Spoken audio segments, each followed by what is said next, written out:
Adolphe de Bretagne, la solidarité de Noël joue à plein. Un incendie a ravagé et complètement détruit les locaux du Secours populaire. Et ce sont les jouets prévus pour les familles défavorisées qui sont partis en fumée. Un appel aux dons a été lancé et de bonnes âmes apportent de quoi remplir à nouveau les rayons. Linda Kerfa, Sibylle Delettre. Il ne reste plus qu'une petite partie de l'enseigne et c'est désormais une planche de bois qui remplace la vitrine après l'incendie qui a ravagé ce local du Secours catholique. Il était 5 h du matin jeudi. J'habite juste à côté et j'ai entendu du bruit et je suis donc descendu et les flammes sortaient jusqu'à la moitié de la rue. Tout a été détruit dans cette boutique solidaire qui existe depuis 30 ans.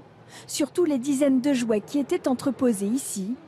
Ils devaient être distribués aux enfants défavorisés de la ville pour le Noël organisé chaque année par le Secours catholique. On avait presque une centaine d'enfants inscrits pour cet arbre de Noël, des enfants entre quelques mois et 12 ans. Voilà, et donc tout ça est parti en fumée. Mais face à cette tragédie, un élan de solidarité sans précédent s'est déclenché.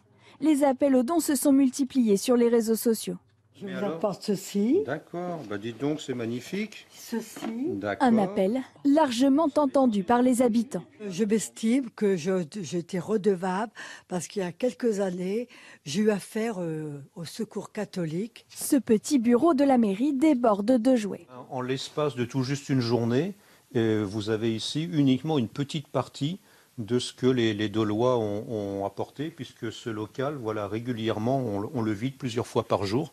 Donc ça veut dire que le Secours catholique ne va pas manquer de jeux et de jouets. Grâce aux dons, le Noël du Secours catholique aura bien lieu mercredi prochain. L'association cherche maintenant un nouveau local pour poursuivre ses activités.